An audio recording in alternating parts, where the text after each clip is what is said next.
25 సంవత్సరాల క్రితం మేము విద్యా సంస్థలు స్థాపించినాం. 25 సంవత్సరాల నుంచి వెళ్ళి అనేక ప్రభుత్వాలు, ఆనాడు తెలుగుదేశం ప్రభుత్వం, కాంగ్రెస్ ప్రభుత్వం, టీఆర్ఎస్ ప్రభుత్వం, మరలా ఇవాళ ప్రభుత్వాల్లో కూడా ఇబ్బందులు ఉంటే ఉండొచ్చు. కానీ వ్యక్తిగతంగా రాజకీయ పరంగా ఏనాడు కూడా మేము ఇబ్బందులు ఎదుర్కోలే.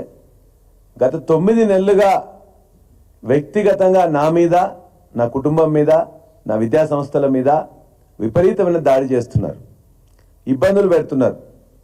రోజు పొద్దున్నే ఒక రెవెన్యూ కానీ, లేకపోతే ఇరిగేషన్ కానీ, లేకపోతే విజిలెన్స్ కానీ, లేకపోతే ఎన్ఫోర్స్మెంట్ వాళ్ళు కానీ, ఇంటెలిజెన్స్ వాళ్ళు కానీ, పోలీస్ వాళ్ళు కానీ ఏదో దాంతో వస్తారు బెదిరించడం. అది వేరే వాళ్ళు ఎవరో కంప్లైంట్ ఇచ్చిందని చెప్పేసి, కంప్లైంట్ ఇస్తే ఇవ్వండి అంటే లేదు, ఓరల్గా ఉందంటారు. మేము కంప్లైంట్ ఇట్లా ఇబ్బంది పెడుతుందని చెప్పేసి మేము కంప్లైంట్ ఇస్తే పోలీస్ స్టేషన్లో తీసుకోరు. ఇతరులు కంప్లైంట్ చేస్తున్నారని చెప్పేసి మా దగ్గరికి మాత్రం వచ్చి ఇబ్బంది పెడుతుంటారు. కాబట్టి 9 నెలల్లో నా మీద కానీ, నా విద్యా సంస్థల మీద కానీ జరిగిన దాడి 25 సంవత్సరాలు ఎప్పుడు జరగలే. ఇది సరైనది కాదని చెప్పి నేను భావిస్తున్నా. ఇవాళ విద్యా సంస్థలు బాగుంటే, విద్యార్థులకు సేవ అందుతే, మంచి క్వాలిటీ ఎడ్యుకేషన్ ఉంటే వస్తారు తప్ప ఇవాళ బీఆర్ఎస్ పార్టీ అనో పల్లరాజేశ్వరరెడ్డి ఎవరు చేరరు. ఇవాళ రాష్ట్రంలో NIRFలో 5వ ర్యాంకులో వచ్చిందంటే అక్కడున్న క్వాలిటీ ఎడ్యుకేషన్ ఇస్తున్నాం కాబట్టి వచ్చింది తప్ప మరొకటి కాదు. ఇవాళ మెడికల్ కాలేజీ కూల్స్తామని చెప్పేసి ఏదైతే వాళ్ళు ప్రయత్నం చేస్తున్నారో దానికి సంబంధించిన నీటిపారుదల శాఖ, రెవెన్యూ శాఖ, కలెక్టర్ గారు, HMDA గారు అందరూ పర్మిషన్లు ఇచ్చిన తర్వాతనే ఆ యొక్క భవన నిర్మాణాలు చేపట్టినాం. అది కంప్లీట్ అయింది. ఇవాళ నీటిపారుదల శాఖ వాళ్ళే మాకు ఇచ్చారు. ఆ నీటిపారుదల శాఖ వాళ్ళు వచ్చి నిన్న కేసు పెట్టారు. ఆ కేసులో వాళ్ళు ఎక్కడ కూడా ఏం చెప్పలే.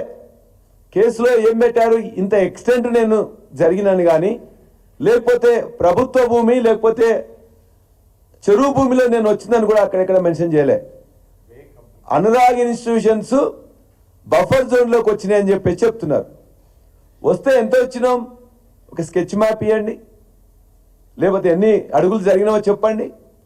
2017లో నేను తీసుకున్న తర్వాత ఇవన్నీ కట్టడాలు మొదలు పెట్టినాం కదా, ఈ 8 సంవత్సరాలు మరి ఏం చేశారు?